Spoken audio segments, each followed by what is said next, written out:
ভারত সম্ভবত কনফিউজড যে আগামী নির্বাচনে কে ক্ষমতায় আসবে, বিএনপি না জামাত। সেই কারণে তারা দুই পক্ষের সঙ্গে একটা সম্পর্ক স্থাপনের চেষ্টা করছে, এটা পরিষ্কার এবং এটা হয়ই উচিত। মানে ভারত হয়তো নিশ্চয়ই এখন তাদের পুরনো ভুলটা বুঝতে পারছে যে একটা ফ্যাসিস্ট সরকারকে টিকায় রাখা যায় না। ভারতের এই ভুলগুলো হবার কারণ হলো এই যে বিজেপি নিজেই তার দেশে একটা ফ্যাসিজম প্রতিষ্ঠা করছে।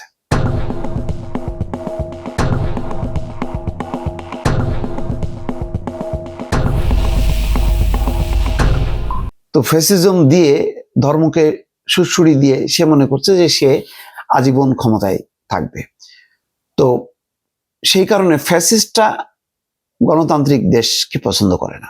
তারা তাদের মতন করে চারিপাশে, ভেতরে, ভারতের ভেতরে এবং ভারতের বাইরে তারাও চায় ফ্যাসিস্ট সরকার, পুতুল সরকার। মোট কথা তারা হবে ফ্যাসিস্ট সরকার আর তার চারপাশে হবে পুতুল সরকার। সেই পুতুল সরকার হচ্ছে ওই দেশের জন্য একটা ফ্যাসিস্ট। তো ভারতের চিন্তা এরকম, আমি যে যা মনোবৃত্তিটা সেটা হচ্ছে যে তার চারপাশে যত রাষ্ট্র হবে সবই হবে ভারতের অনুগত, ভৃত্যের মতন, দাসের মতন। ভারত একটা হবে, বাংলাদেশ একটা হবে তেমন ভৃত্য, নেপাল হবে তেমন একটা ভৃত্য, ভুটান হবে একটা ভৃত্য, এইভাবে শ্রীলঙ্কার সব তার চারপাশ থাকবে সব। তো সেই সব দেশে গণতন্ত্রের দরকার নেই। গণতন্ত্র থাকলে বিপদ হলো এই যে কখনো ভারত বিরোধী কোনো শক্তি চলে আসবে, তখন ভারতের বিপদ। সুতরাং ওইসব দেশে ফ্যাসিস্ট সরকার থাকুক, এটি হচ্ছে ভারতের বর্তমান শাসকদের একটা নীতি। সেই নীতির একটা মানে ভুল প্রমাণ হয়েছে, জনগণ বাংলাদেশে উল্টাই দিছে। উল্টাই দেওয়ার পরে বেশ কিছুদিন তারা ধাক্কা খাইছে, বললো হাই হাই এই কি হলো, এই কি হলো। তারা বিশ্বব্যাপী প্রচার করা শুরু করলো এটা আসলে গণতান্ত্রিক পরিবর্তন না, এটা হলো মৌলবাদী উগ্রবাদী। মানে এবং ভারতের মানে হিন্দু সম্প্রদায়কে তারা উস্কানি দিল যে ভারতে, বাংলাদেশে হিন্দু নিধন শুরু হয়েছে, সমস্ত মন্দির সব ভাঙচুর করা হচ্ছে, উচ্ছেদ করা হচ্ছে এবং হিন্দু নিপীড়ন শুরু করছে। তো এটা তো আসলে শেষ পর্যন্ত ধোপের টেকে না, কারণ আন্তর্জাতিক মহলের দৃষ্টি, আন্তর্জাতিক অন্যান্য দেশ, সংস্থা, তারা কেউ বলেনি যে বাংলাদেশে এমন কিছু হচ্ছে। তো ফলে এখানেও একটা ধাক্কা খাইলো। ধাক্কা খেয়ে এখন তারা চিন্তা করছে ওকে আমরা এটা বাদ দিই, আমরা আর মানে হাসিনা তো গেছে, আর কবে আসবে ঠিক নেই। এখন আমরা দেখি যারা ক্ষমতায় আসবে তাদেরকে পকেটস্থ করা যায় কিনা, সেই লক্ষ্য নিয়ে হয়তো তারা কূটনৈতিক যোগাযোগ বাড়াইছে। আজকে জয়শঙ্করের আসার পেছনে এটা শুধুমাত্র যে বেগম খালেদা জিয়ার প্রতি শ্রদ্ধা নিবেদন করতে আসছে তা না, এটা মূল লক্ষ্যটাই হচ্ছে তাদের দৃষ্টিকোণ থেকে তারা সম্পর্ক পুনর্জীবিত করতে চায়, তারা সংযোগটা স্থাপন করতে চায়, যে সংযোগটা 5ই আগস্টের গণঅভ্যুত্থানের মধ্য দিয়ে বিচ্ছিন্ন হয়ে গিয়েছিল, সেই সংযোগটা তারা স্থাপন করতে চায়। সেই স্থাপন করার লক্ষ্য নিয়েই তারা এখন অস্বাভাবিক কাজকর্ম করছে। তারা একসঙ্গে বিএনপির সঙ্গে, একসঙ্গে জামাতের সঙ্গে, দুই পক্ষের সঙ্গেই যোগাযোগ করছে। এখন যেহেতু ভোটের রাজনীতিতে মানে ভারত বিরোধিতা না করলে নয়, সুতরাং জামাত এখানে তার কর্মীদের বলছে যে দিল্লি না ঢাকা, ঢাকা ঢাকা স্লোগান দিয়ে ভারত বিরোধী একটা জোশ তৈরি করো, যাতে সেই জোশের ভোটগুলো আমাদের বাক্সে আসে।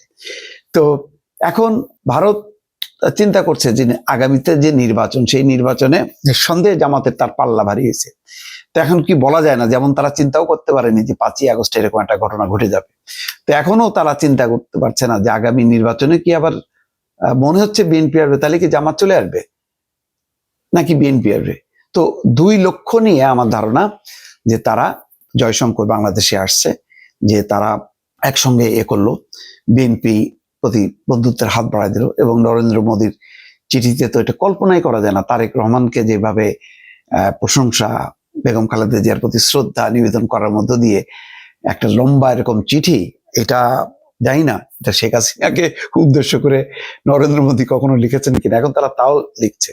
তার মানে ভারত অত্যন্ত তারা ওই আপনার মাথায়ও হাত রাখবে আবার পিঠেও হাত রাখবে, মাথায় হাত রেখে তারা দোয়া করবে আর পিঠে হাত রাখবে যে ধাক্কা দিয়ে ফেলে দেবে। তো এরকম একটা ভয়ঙ্কর একটা মনোবৃত্তি ভারতের বর্তমান শাসকদের। তো এই কারণে তারা বিএনপিকেও হাতে রাখতে চাই, জামাতকেও হাতে রাখতে চাই।